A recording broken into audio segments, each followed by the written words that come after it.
Donc, nous avons cru utile de commencer par un exposé, pas trop long, j'espère tenir la distance exactement, pas trop long, qui soit, si vous voulez, un exposé de cadrage, pas trop de sémantique ou de définition, dans la mesure où il nous semblait utile d'éviter le risque de cibler Dieu ou la religion sur une seule religion, à savoir la religion dominante ici, alors que le problème en réalité est complexe et que certaines des caractéristiques de cette religion lui sont en fait propres et ne sont pas transposables. Alors, un tout petit peu de définition, le mot religion en apparence ne fait pas trop de difficultés dans les dictionnaires, encore qu'il y ait plusieurs différents. On peut trouver à la fois que c'est un système de croyances et de pratiques impliquant des relations avec un principe supérieur et propre à un groupe social. Ça, c'est très important, c'est là-dessus que je vais me centrer. On peut aussi trouver reconnaissance par l'homme, mais ça vise l'attitude religieuse, reconnaissance par l'homme d'un pouvoir ou d'un principe supérieur de qui dépend sa destinée et à qui obéissance et respect sont dus. Si ces définitions ne font pas exagérément de problème, elles en font toujours un peu, la question de la religion mérite un autre commentaire. C'est son origine. Le concept et le mot de religion sont romains. Ça veut dire que, par exemple, les Grecs anciens ne le connaissent pas. Le mot religion est inconnu des Grecs anciens. Il y a un mot qu'on traduit généralement par culte, mais ça n'est pas la même chose que la religion. Le culte, c'est beaucoup plus limité et beaucoup plus pragmatique. Donc, prudence, déjà, le terme de religion n'est pas trop extensible, et en tout cas, beaucoup de parties du monde, historiquement ou géographiquement, ne le connaissent pas. Je ne vais pas trop m'avancer sur ce sujet-là, parce qu'il y a un exposé après-midi de M. Singleton qui, je pense, sera sensiblement plus radical encore que moi. Donc, puisque, au fond, il fait part de grandes réserves sur le problème de l'Afrique noire et des religions, du moins pour ce qui est de la période d'avant la colonisation. Mais, certains d'entre vous peut-être s'en souviennent, dans nos propres colloques, il y a aussi un élément qui montre la difficulté du problème. Nous avions fait un colloque il y a de ça assez longtemps, je crois que c'est le premier que nous avons fait en 2014, sur l'athéisme dans le monde. Et il y avait un exposé de M. Brassard sur la question de l'athéisme au Japon. C'est un univers en soi. Il faut dire que le terme religion en japonais, il date du XIXe siècle, et en fait, c'est une invention. On a pris un mot qui préexistait et on l'a chargé du mot de religion.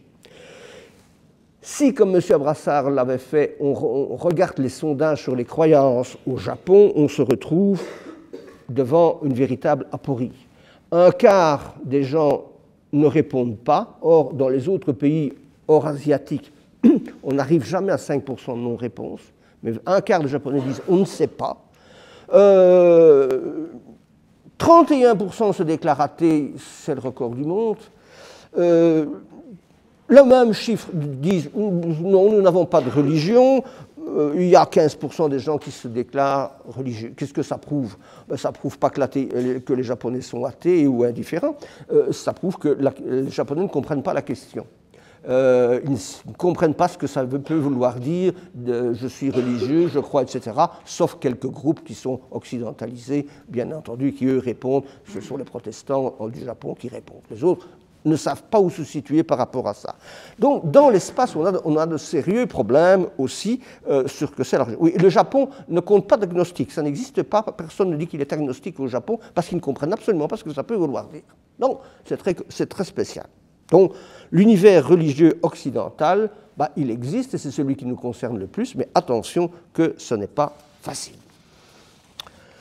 Alors, venons-en au cœur un des cœurs de mon sujet, un peu parce que je le connais mieux, la présidente vous l'a dit, je vais vous parler du problème de la Grèce antique et des problèmes de la question de la mythologie et du rapport que les Grecs anciens, païens, avaient avec la mythologie. Au sens large, les histoires des dieux et des hommes dites mythologiques. Il faut tenir compte aussi des problèmes de généalogie divine qui sont assez importants et de quelques autres éléments un peu plus compliqués, mais c'est inutile.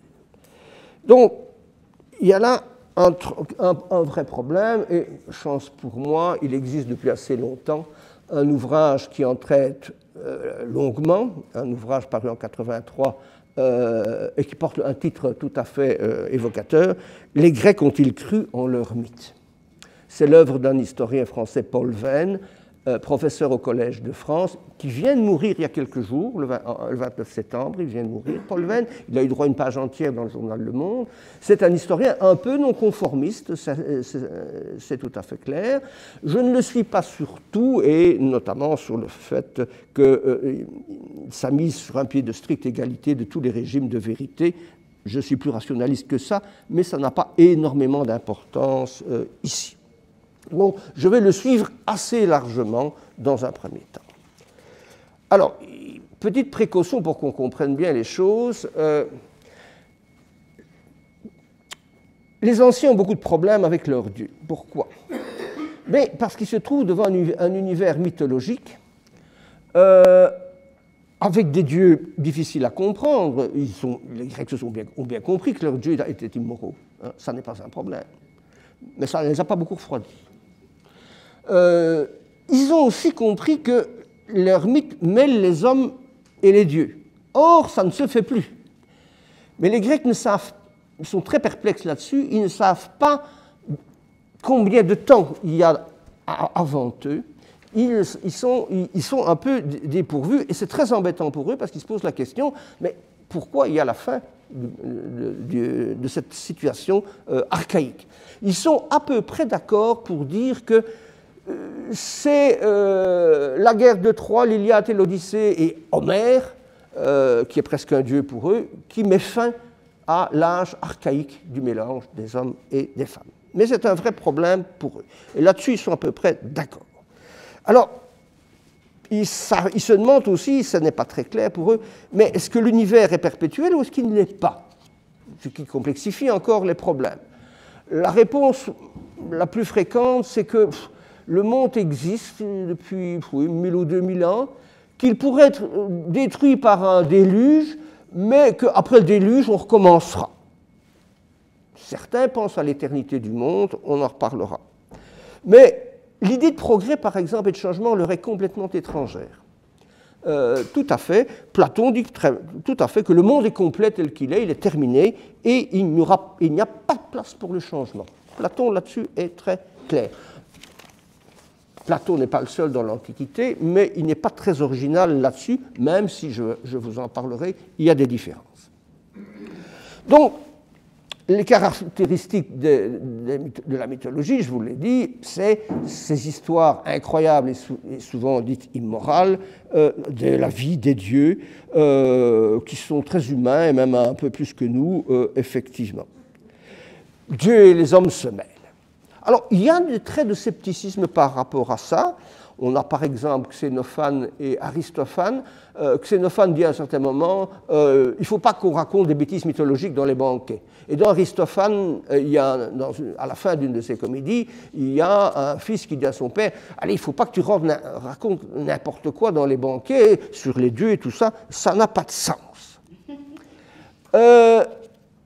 On s'accorde à dire, je suis spécialiste, s'accorde à dire que les Grecs en milieu populaire continueront à croire à leurs dieux et leur mythologie au moins jusqu'au IIe siècle après Jésus-Christ.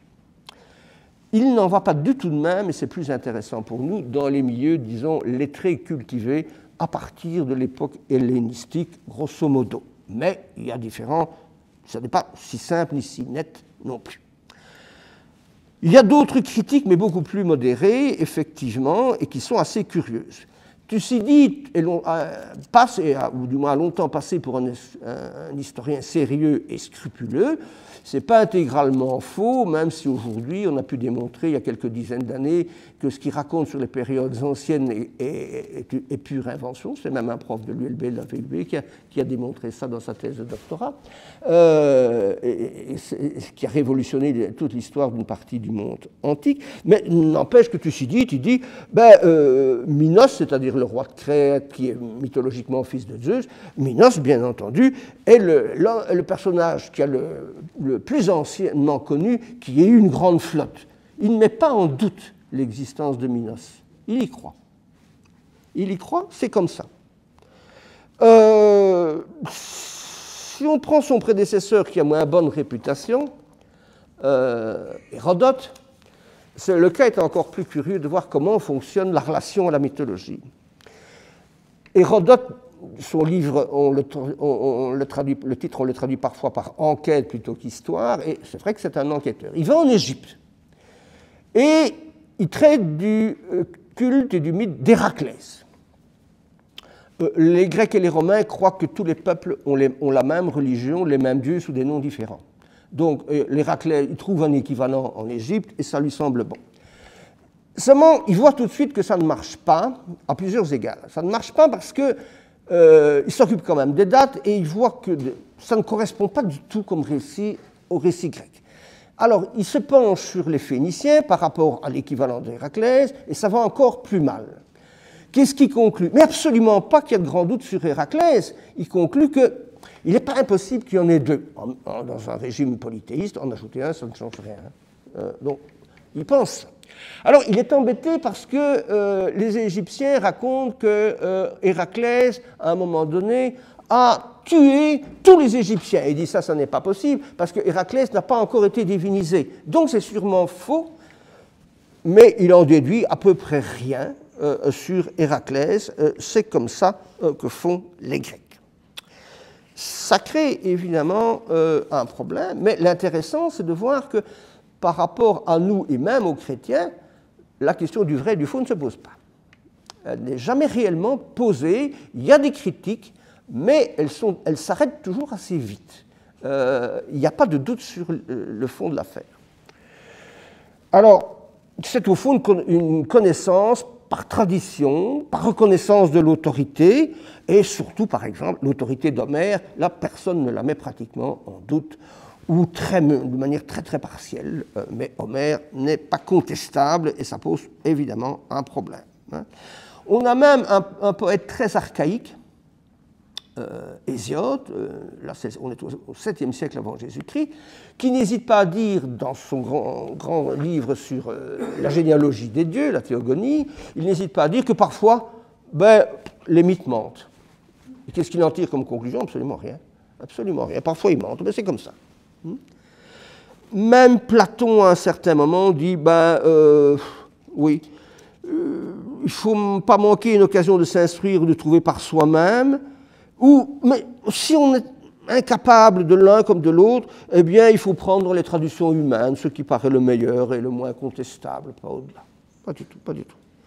Même Aristote, qui lui est plus tardif, même Aristote, qui n'est pas très croyant, Aristote, il donne aux dieux essentiellement le rôle de primum movens, rien d'autre. Mais il dit qu'une tradition venue de l'Antiquité la plus reculée et transmise sous forme de mythe au siècle suivant nous apprend que les astres sont des dieux. Tout le reste de cette tradition a été ajouté plus tard, je vais y revenir, sous une forme mythique en vue de persuader la multitude et pour servir les lois et les intérêts communs. Si l'on sépare du récit son fondement initial et qu'on le considère seul, alors on s'apercevra que c'est là une tradition vraiment divine. Même Aristote cède sur cette question.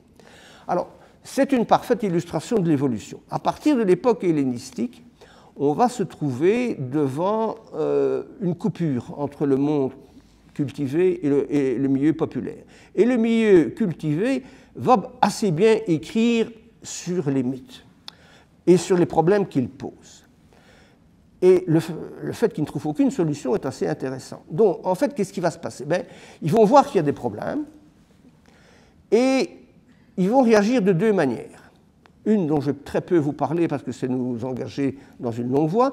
Les stoïciens vont dire en général il faut une interprétation allégorique. Mais ce n'est pas majoritaire. Tous les autres, et Aristote l'annonce, vont prendre plutôt comme voie la voie de la mythologie épurée. C'est-à-dire qu'il y a du vrai et du faux dans la mythologie et il faut enlever le faux et garder le vrai. Mais l'hypothèse que ce soit parfois totalement faux n'existe pas. On ne la trouve pas.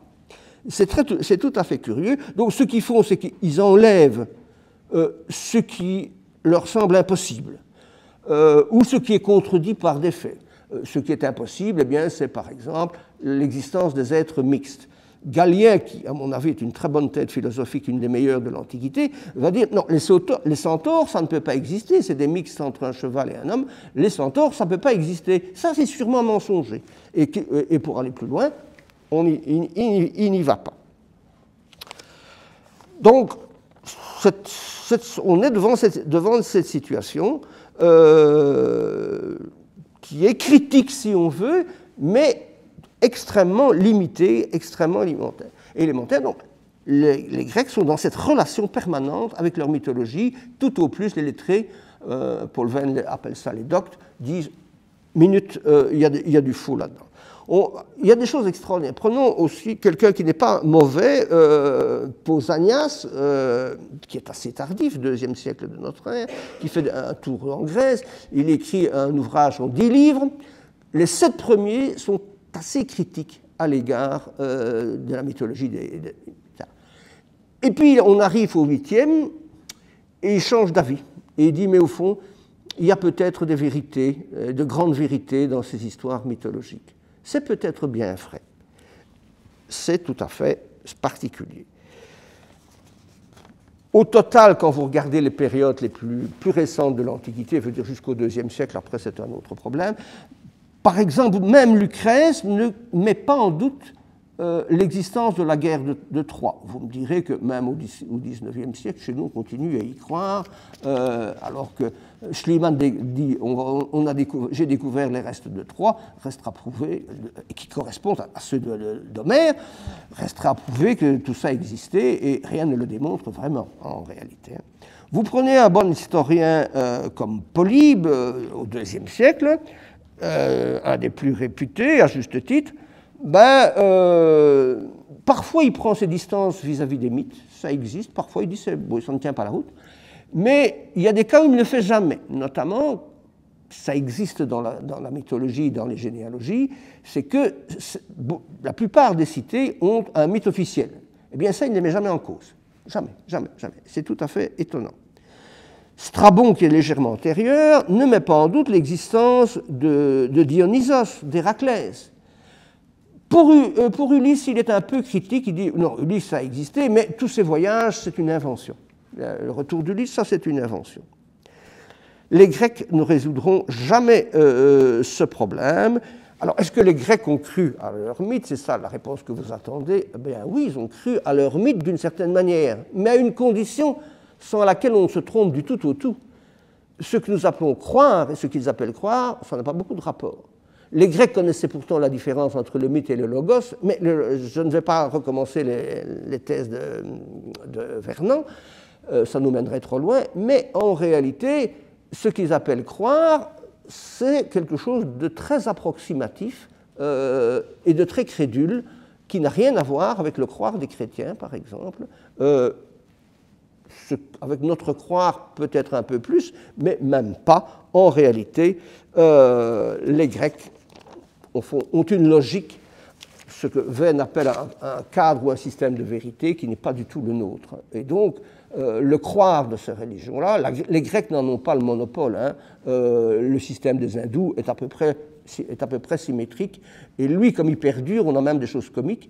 Dans une édition du XXe siècle des Upanishads, leur texte sacré, eh bien, on a ajouté un passage sur l'électricité. C'est comme les Grecs faisaient, c'est-à-dire on ajoute quand il faut. Mais ça ne veut pas dire que les gens savent que c'est une tricherie. Non, l'idée ne leur en vient pas. Mais c'est la même chose dans le système hindou, et ça se transpose. Alors, maintenant, quand on parle de croire, il faudrait passer au système chrétien. Je vais un peu vite, je m'en excuse, mais je ne voulais pas vous barber trop longtemps. Alors, c'est un autre univers du croire, je vais vous l'expliquer, ce qui ne veut pas dire que ce croire n'a pas d'histoire.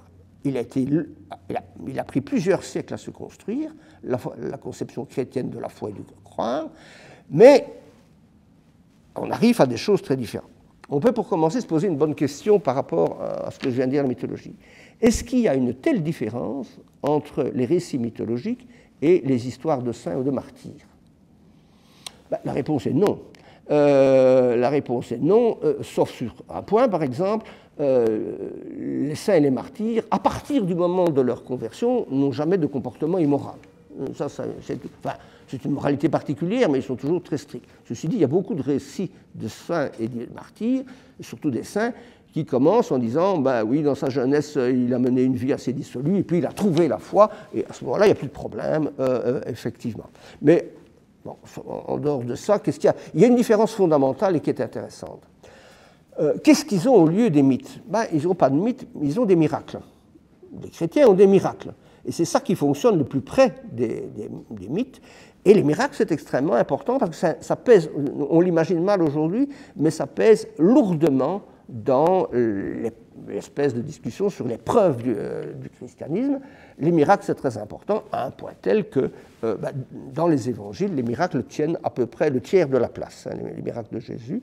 Donc c'est pour ça que les chrétiens ne peuvent pas y renoncer. Même Monseigneur Léonard ne veut pas y renoncer parce que ça pose un problème, même si sa théorie est très particulière, puisqu'il dit que c'est un clin d'œil de Dieu, ce qui est, à mon avis, un raisonnement quasi de type mythologique, à mon avis. Donc, il faut faire attention de quoi on parle. Dans le christianisme populaire, on n'est pas très loin d'une logique mythologique, avec une différence importante qui porte sur des miracles.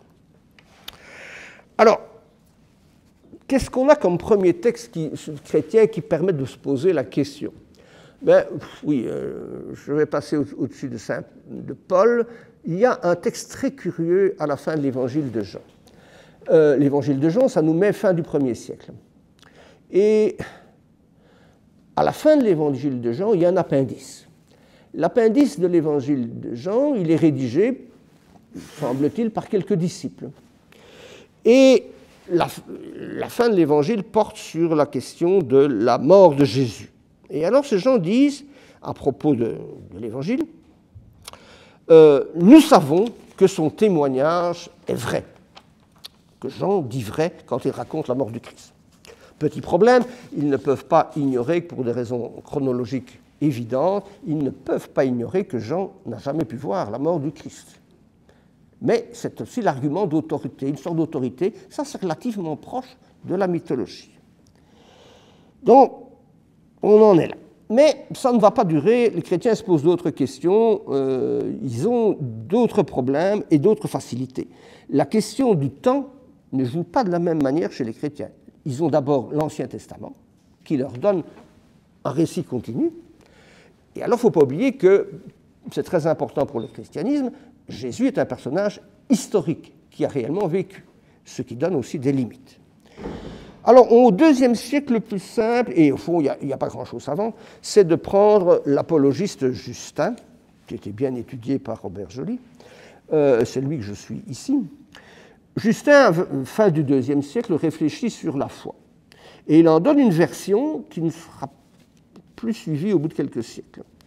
Il dit, par exemple, « Il ne dépend pas de nous de commencer et d'exister, mais nous devons nous rattacher à ce qui plaît à Dieu par le libre choix des facultés rationnelles qu'il nous a données. Pour nous en persuader, il nous en a donné la foi. » Ce qui est intéressant à la fin. Et il dit, tous ces témoignages, ce sont évidemment les témoignages sur Jésus, peuvent produire une conviction et une foi raisonnable chez ceux qui aiment la vérité. Donc, le critère fondamental est quand même un critère de vérité que les Grecs n'ont jamais compris. C'est très différent par rapport au reste.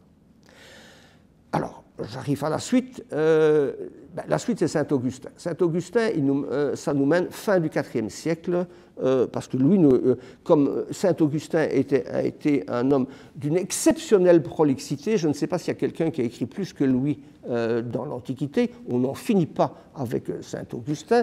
Fin XXe siècle, en 75 et en 90, on a retrouvé encore quelques milliers de sermons de Saint Augustin. Il en faisait un par jour, et dont on a le texte écrit. Mais on ne les a pas tous, mais on en a découvert une des deux découvertes, celle de 75, je crois, on a trouvé des manuscrits médiévaux qui les reproduisent. C'était dans le grenier d'une cathédrale allemande. Ok, ça va. Mais Saint-Augustin, c'est un univers. Alors, Saint-Augustin, il écrit jusqu'à fin du IVe siècle, il écrit dans un premier système. J'ai pris... parce que rien que sur la foi, il y a des centaines de pages de Saint-Augustin. J'ai pris un de ses textes, le De Utilitate Credendi, qui date de 391-92, et qui donne effectivement sa position avant qu'elle ne change. Donc, en réalité, dans le De Utilitate Credendi, qu'est-ce qu'il fait? Eh bien, il parle de l'opposition, il fait une forte opposition entre les sages, ceux qui savent, et les simples, les ignorants. Et sa doctrine, c'est, eh bien, les simples, les ignorants, ils n'ont qu'une seule solution, c'est de s'en remettre à l'autorité des sages. C'est un retour au système de l'autorité. Saint Augustin est très polémique parce qu'il vit intensément la vie intérieure du christianisme. Donc, fin IVe siècle, vous devez savoir qu'il travaille dans un univers qui principalement est chrétien autour de lui. Et donc, il passe beaucoup de son temps à quereller les hérésies ou des religions concurrentes, ce qui fait que il utilise souvent l'argument du style « oui, mais enfin, l'Église catholique est de loin la plus importante » ou des choses comme ça. C'est vraiment l'argument d'autorité qu'il va utiliser. L'ignorant, il doit s'en remettre à une autorité. Voilà deux passages. En matière de religion, il n'est pas immoral de croire avant de savoir. Ce qui nous étonne aujourd'hui.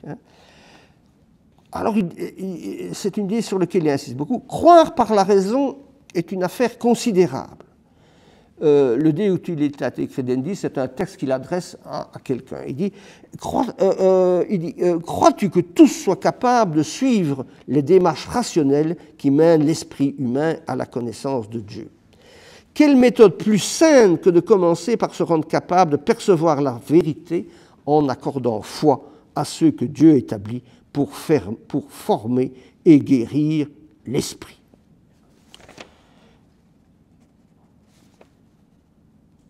C'est pour nous faire comprendre, dit saint Augustin, que nous pouvons garder la foi même aux choses que nous ne comprenons pas encore. C'est un changement, ça n'est ni la vérité rationnelle tout à fait, c'est une forme d'argument d'autorité, mais il va déjà au-delà. Ça, c'est ce que saint Augustin va dire très longtemps.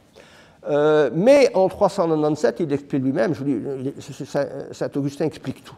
Enfin, il s'explique surtout. Saint Augustin, en 397, va changer d'avis et il va former, ce qui est bien connu, c'est pour ça qu'il est connu surtout aujourd'hui, sa théorie de la grâce. Et sa théorie, c'est qu'au fond, l'homme est impuissant à trouver Dieu si Dieu ne l'attire pas à lui. Cette conception va être très importante et c'est celle qui va justifier effectivement la particularité de la foi chrétienne. Si les chrétiens suivent saint Augustin, la foi chrétienne est quelque chose de très particulier, c'est une grâce spéciale qui est donnée par Dieu. Donc elle n'a plus rien à voir avec ce que nous appelons croyance, de leur point de vue évidemment. Donc là on est dans une position que les chrétiens n'abandonneront jamais, même si les discussions sur la foi vont durer indéfiniment, effectivement. Je ne vais pas aller plus loin, beaucoup plus loin qu'ici.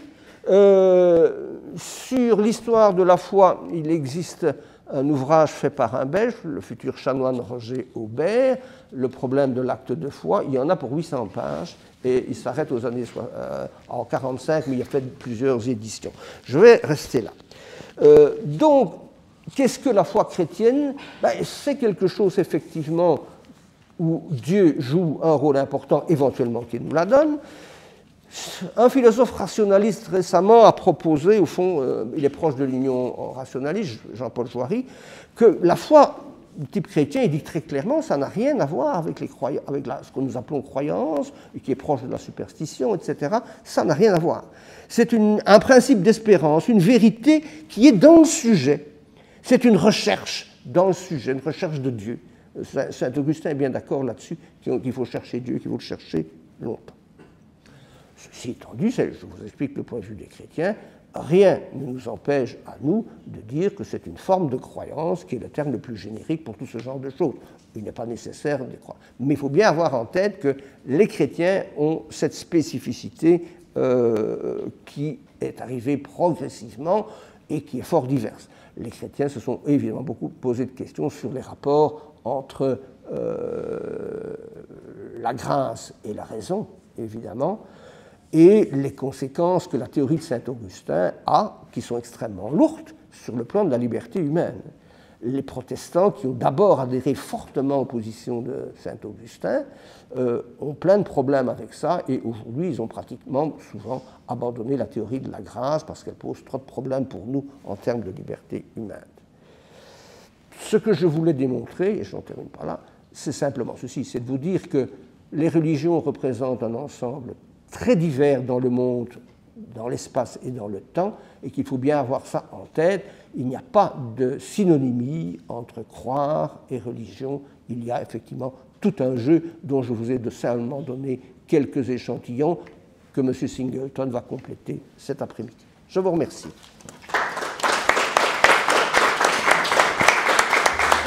25 minutes, je crois. Parfait.